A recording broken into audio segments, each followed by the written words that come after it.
Nietzsche knew why the educated believe nonsense. It's strange, isn't it? The more educated a person becomes, the more likely they are to believe things that are completely detached from reality. Not just complex ideas, but ideas that seem absurd to anyone not trained to see the world through a specific lens. Friedrich Nietzsche saw this over a century ago. He didn't just criticize ignorance, he criticized knowledge itself, or more precisely, the illusion of knowledge that comes with education. He warned us that education, when divorced from wisdom, becomes a factory for elegant nonsense. But it trains people not to think, but to repeat, not to question, but to conform. And worse, it arms them with just enough vocabulary to mask nonsense as insight. That might sound harsh, but if we don't confront this now, we risk becoming people who are brilliant in theory and blind in life. Let's begin with a simple but disturbing observation.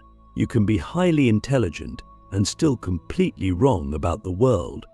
In fact, intelligence often makes it easier to construct elaborate justifications for bad ideas.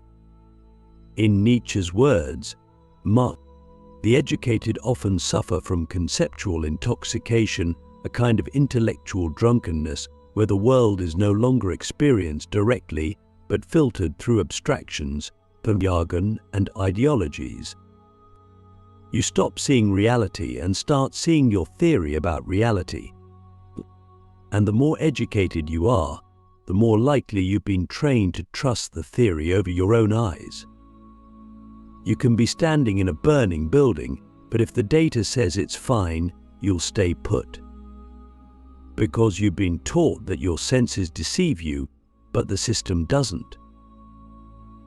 Click subscribe to this channel to get more topics you love. Nietzsche wasn't attacking knowledge itself. He was attacking what he called the herd mentality of scholars, the tendency of educated people to cluster around fashionable ideas, not because they're true, but because they're safe, and because they're socially rewarded, because they allow you to rise in the ranks of academia, media, institutions. Education, in this sense, becomes a hierarchy of obedience. The more you memorize, the more you're praised. The more you question, the more you're punished. So people stop questioning. They stop thinking. They specialize. They develop tunnel vision. And they mistake their narrow expertise for universal wisdom.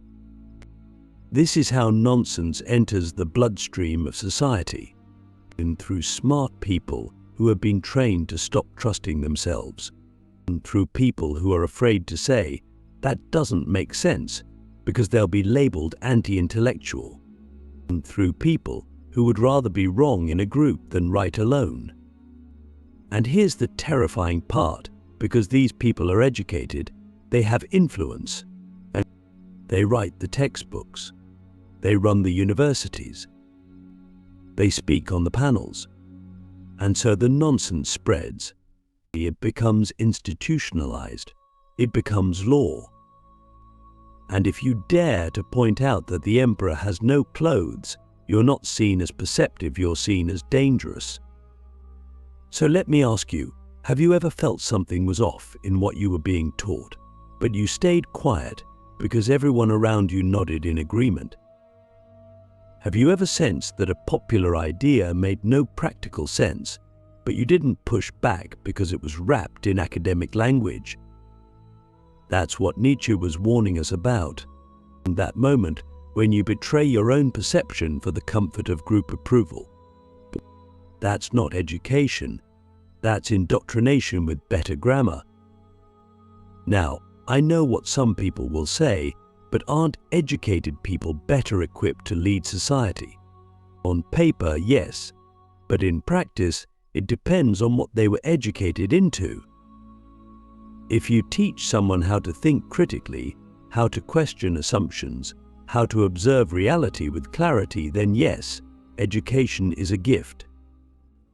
But if all you've done is train someone to regurgitate theories, reference studies they never read, and speak a dialect of truth that only works in ivory towers, then you've created a parrot, not a thinker. Nietzsche believed that true wisdom could only come from unlearning, from peeling away the layers of borrowed belief. He admired the kind of person who could say, "I don't know," and mean it. Because to admit ignorance is the beginning of real thought. The educated, in contrast, often cling to their knowledge like armor. They fear uncertainty. They fear the collapse of their worldview. So they double down on bad ideas rather than admit they were wrong. And that's how nonsense survives, not because it's convincing, but because it's defended by people who can't afford to lose face. So here's the challenge. Are you willing to doubt what you've been praised for believing? Are you willing to ask if your education made you wiser or just more compliant? Are you willing to look at the world without the lens you were trained to wear? Because Nietzsche wasn't just writing for scholars. He was writing for you. For anyone who senses that something's off, that the smartest people in the room might also be the most deluded. Not because they lack intelligence, but because they've replaced reality with reputation. And if you've ever felt that, if you've ever looked around and thought, why is everyone so sure of this when it feels obviously wrong? Then you're not crazy. You're not alone. You're just waking up. The madness of consensus, how groupthink hijacks intelligence. It's easy to imagine stupidity as a failure of intellect, a lack of information, or a problem of low IQ. But what if the real danger isn't ignorance, it's consensus?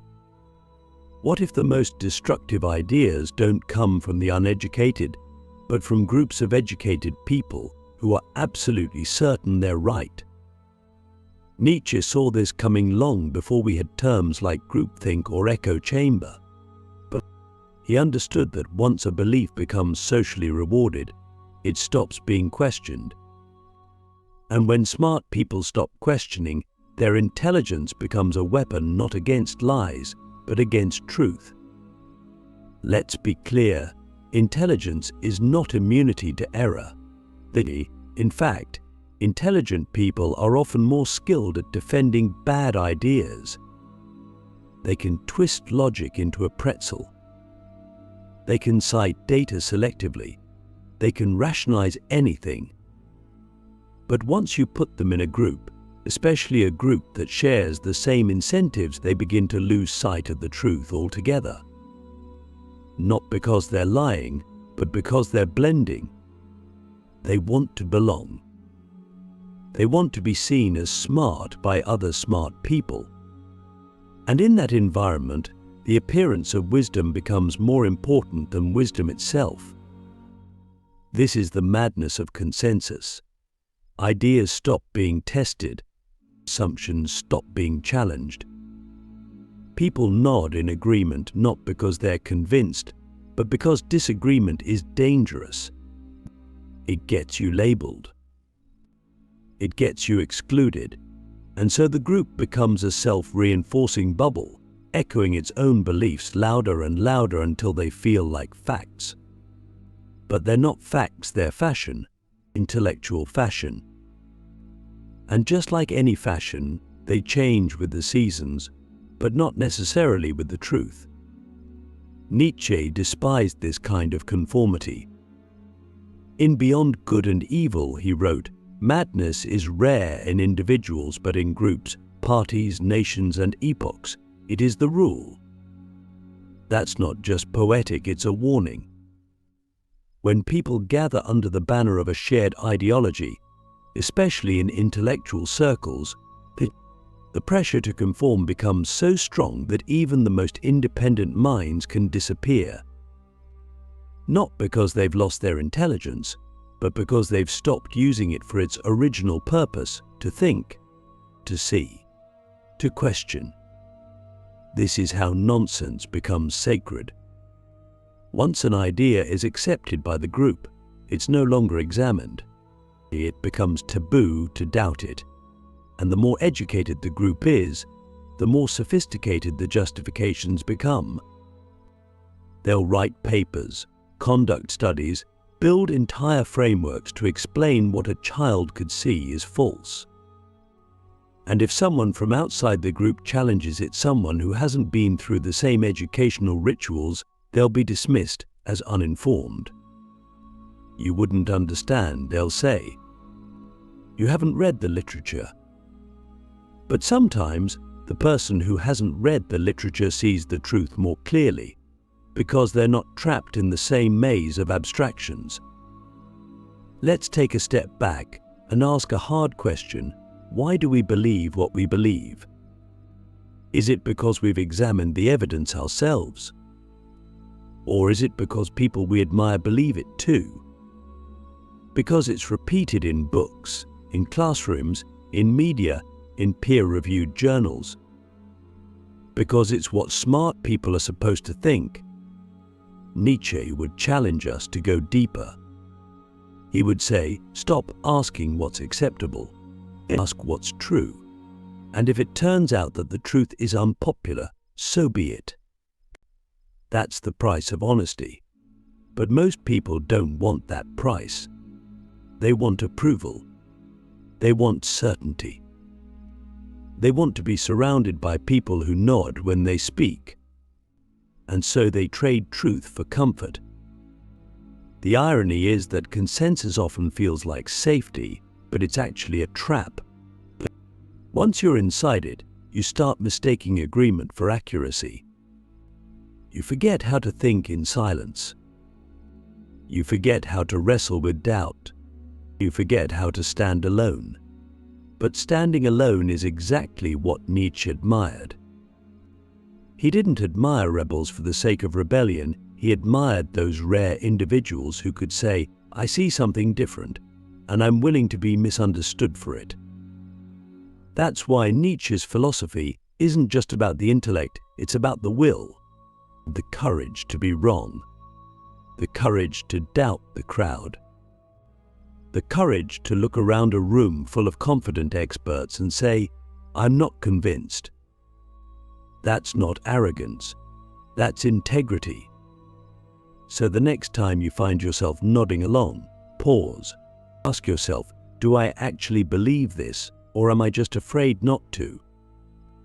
Am I thinking for myself, or am I outsourcing my thought to the group? Because consensus is seductive. It feels good. It feels right. But the truth doesn't care how many people believe it. For reality doesn't bend to popularity. Nietzsche knew that the greatest thinkers weren't the ones with the most refined arguments, they were the ones who had the strength to think alone, to walk away from the group, to risk being called foolish in order to remain free. The factory of obedience. Why modern education destroys the individual mind. Education is supposed to liberate us. It's supposed to awaken the mind, sharpen our perception, and teach us how to live wisely. But somewhere along the way, that mission was abandoned. Today, modern education, particularly in its institutionalized, standardized form, doesn't free individuals. It shapes them into tools, into compliant, credentialed, articulate tools. Nietzsche saw this long before the modern university system reached its current scale. He saw that education had become less about cultivating independent thinkers and more about producing well-behaved functionaries, people who can perform, comply, and conform with technical precision, but who have lost the capacity for original thought, for inner rebellion, for philosophical freedom. Let's be honest, most education systems don't reward curiosity, they reward obedience. They don't teach you how to think, they teach you what to think. They don't encourage doubt, they penalize it. From a young age, we are trained to memorize and repeat. We learn to sit still, follow instructions, regurgitate information, and pass tests.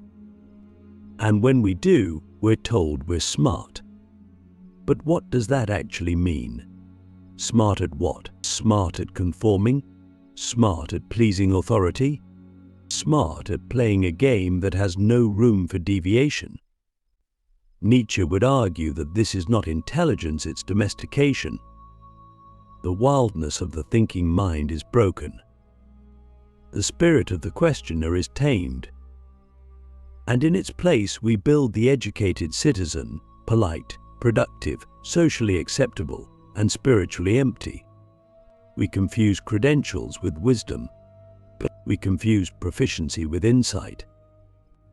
We confuse the accumulation of facts with the presence of truth. But none of these are the same. You can pass every test and still be asleep to the reality of your life. You can earn every degree and still live as a slave to other people's ideas.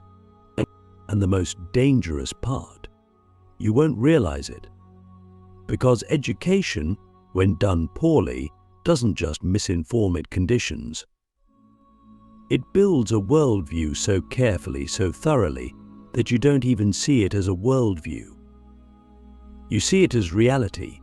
You think you're seeing the world clearly, but you're only seeing through the filter you were taught to see through. And the more advanced your education, the thicker that filter becomes. You're praised for your insight, but you've never actually stepped outside the paradigm you were trained to operate within. Nietzsche rebelled against this. He believed education should not be mass-produced. It should not be a factory for social conformity. It should be a sacred process of inner transformation, a journey where the goal is not to be accepted by society, but to become yourself, not to master systems, but to question them, not to fit in, but to stand out with clarity, even if it means standing alone. He believed that true education is dangerous. It shakes foundations. It breaks illusions. It awakens the individual to truths that cannot be graded, cannot be standardized, cannot be monetized. But modern education doesn't want dangerous individuals. It wants manageable ones. It wants people who are skilled enough to run the machine, but docile enough not to question its purpose. It wants people who are efficient, not free. And so we create a world full of intelligent people who can solve complex problems, but who never stop to ask whether those problems should exist in the first place. We create experts who are brilliant in their niche, but blind to the whole. We create graduates who know how to answer questions on paper, but not how to ask real questions in life. So let me ask you something Nietzsche might have asked. What part of your mind had to be silenced for you to succeed in school? What instincts did you suppress to fit into the system? What questions did you bury because they weren't on the curriculum? And what would happen if you let those questions rise again? Because real education doesn't happen in classrooms. It happens in solitude, in reflection, and in rebellion. It happens when you dare to doubt what everyone else accepts, when you risk being misunderstood in order to speak something real, when you stop performing and start thinking. That's when education begins, not when you receive your degree, but when you reclaim your mind. Escaping the cave, how to reclaim your mind from the machinery of prestige. Imagine you've lived your whole life inside a cave. All you've ever seen are shadows on the wall, and you've been told those shadows are reality. You've spent years studying them, classifying them, debating their patterns with other cave dwellers.